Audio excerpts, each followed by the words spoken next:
அந்த பாதிக்கப்பட்ட போது நீங்களோ துணை முதல்வரோ உட்கார்ந்து அது பெரிய வருந்தத்தக்கது, பெரிய கொடூர செயல் நடந்துருச்சு, இனிபோல் இதுபோல் நடக்காது, மாணவ பிள்ளைகள் அச்சமின்றி நீங்கள் கல்லூரிக்கு செல்லுங்கள், படிக்க செல்லுங்கள், பெற்றோர்கள் நீங்கள் அச்சமின்றி இருங்கள், உரிய பாதுகாப்பை அரசு கொடுக்கும், எடுக்கும், குற்றவாளிக்கு உரிய தண்டனையை பெற்றுக் கொடுக்கும், இது போன்ற குற்றங்கள் நிகழாமல் இது கண்காணித்து தடுக்கும். அப்படிலாம் ஒரு வார்த்தை வந்திருந்தா அவ்வளவு ஆறுதலா இருக்கும். அதை விட்டு இவ்வளவு காலம் கழிச்சு இவ்வளவு எதிர்ப்பு, இவ்வளவு போராட்டம், கொடுமையான நிகழ்வுன்னு தெரியுதுல.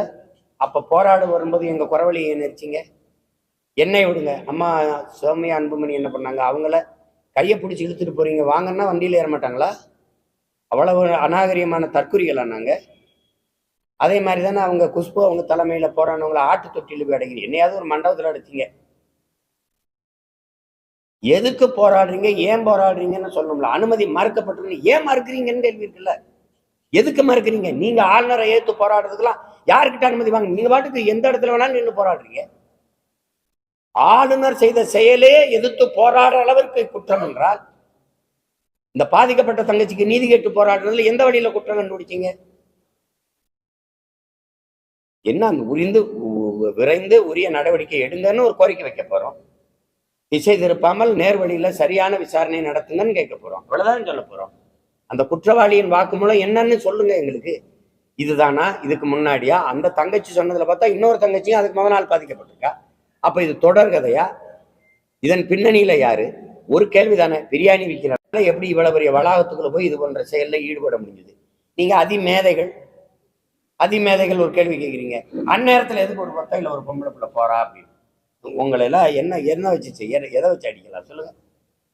எந்த நேரத்துக்கும் என் தங்கை என் அக்கா தனியாக போனால் பாதுகாப்பா இருக்கணுங்கிறதாண்டா நாடு. அதுக்குத்தான் விடுதலை, அதுக்குத்தான் சுதந்திரம். அதை பெற்றுக் கொடுக்கறதா, அதுதான் பெண்ணிய உரிமை.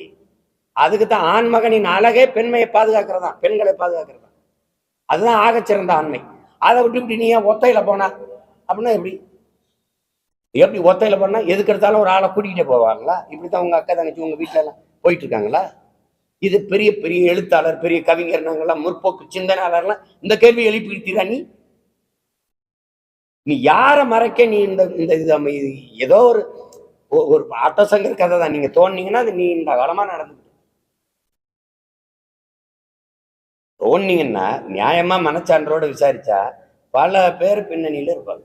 இல்லைன்னா ஒரு சாதாரண ஒருத்தருக்கு இவ்வளவு துணிவு வராது, இவ்வளவு கண்காணிப்பு. சரி, இது நடந்திருக்கலாம். அப்ப அந்த அந்த விடுதி காவலர் அவரையாவது தற்காலிக பணி நீக்கமா அப்படி செய்யும் யாராவது ஒரு நடவடிக்கை ஏதாவது இருக்குதா?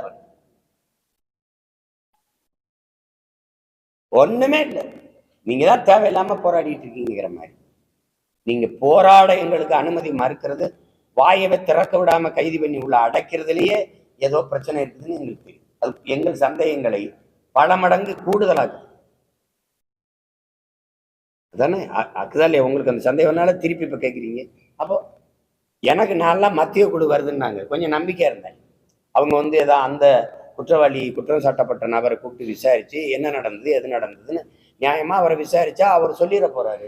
அவரே சொல்லிடுவாரு யார் யாரு பின்புலம் நானாச்சு இல்லைங்க இவங்கெல்லாம் சம்பந்தப்பட்டவங்க. அவரை ஏன் நீங்க விசாரிக்கவே இல்லை? எதுவும் முன்னேற்றம் இல்லைன்னு உங்க பார்வை? சரி, முன்னேற்றம் இருக்கு, நீங்க சொல்லுங்க என்ன முன்னேற்றம் இருக்கு? சிரிக்காதீங்க. நீங்க முன்னேற்றம் இல்லைன்னு இல்லைன்னு சொல்ல, நீங்க சொல்லுங்க அதான் முன்னேற்றம் இருக்கா? அப்ப இல்ல தானே. இருந்தா நீங்க இந்த கேள்வியை வைக்க மாட்டீங்க, நான் இவ்வளவு நேரம் அதை பேசிக்க வேண்டிய அவசியம் இல்லை. நீங்க ஆம்ஸ்டாங் கொலை நடந்துருச்சு தெரியுது, வெட்டினவன் யாருன்னு கண்காணிப்பு கருவியில தெரியுது. அவனெல்லாம் வெட்டினீங்கல்ல, ஏன் வெட்டினா, எதுக்கு வெட்டினா என்னன்னு ஒரு வாக்குமூலத்தை வாங்கி வெளியிட்டு இருக்கலாம். இதுக்காக இந்த காரணத்துக்காக இந்த கொலை செய்யப்பட்டது இல்ல. ஆனால் 3 பேரை இடையில கண்டதும் சுட உத்தரவு போட்டு என்கவுண்டர்ல கொன்னீங்கல்ல, ஏன் கொன்னீங்க? அவனுக்கு இந்த குற்றத்திற்கு என்ன சம்பந்தம்?